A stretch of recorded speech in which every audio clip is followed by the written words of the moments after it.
ప్రముఖ యూట్యూబర్ మరియు ప్రపంచ యాత్రికుడు నా అన్వేష్ పై హైదరాబాద్ సైబర్ క్రైమ్ పోలీసులు కేసు నమోదు చేశారు. ఈ case Telangana DGP Jitender, metro MD NVS Reddy, మాజీ సీఎస్ శాంతికుమారి, ఐఏఎస్ అధికారులు దానా కిషోర్, వికాస్ రాజ్లపై అన్వేష్ చేసిన నిరాధార ఆరోపణల కారణంగా కేసు నమోదైంది. అన్వేష్ తన యూట్యూబ్ వీడియోలో హైదరాబాద్ మెట్రో రైలులో బెట్టింగ్ యాప్ల ప్రమోషన్ల వెనుక ఈ అధికారులు ఉన్నారని, వారు 300 కోట్లు అక్రమంగా వసూలు చేశారని ఆరోపించాడు. ఈ ఆరోపణలు నిరాధారమైనవని, అవి ప్రభుత్వ పరిపాలన మరియు అధికారుల విశ్వసనీయతను దెబ్బతీసేలా ఉన్నాయని ఒక కానిస్టేబుల్, అతని పేరు నవీన్, ఫిర్యాదు చేయడంతో సైబరాబాద్ పోలీసులు సుమోటోగా కేసు నమోదు చేశారు. కేసు నమోదైన తర్వాత నా అన్వేషణ తన ఇన్స్టాగ్రామ్ హ్యాండిల్ ద్వారా ఒక పోస్ట్ ను పెట్టారు. ఆ పోస్ట్ లో ధర్మాన్ని నువ్వు కాపాడు, ఆ ధర్మం నిన్ను కాపాడుతుంది, చేసేది మంచి పని అయినప్పుడు దేవుణ్ణి కూడా ఎదిరించమని భగవద్గీత చెప్తుంది. బెట్టింగ్ యాప్ల మీద పోరాటం మే 25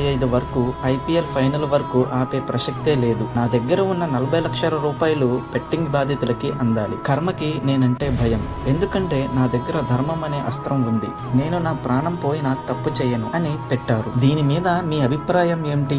నా అన్వేష్ పై మీకున్న అభిప్రాయాన్ని కామెంట్ సెక్షన్ లో తెలియజేయండి. అలాగే ఈ వీడియోని లైక్ చేయండి. అలాగే ఛానల్ ని సబ్స్క్రైబ్ చేయడం మర్చిపోకండి.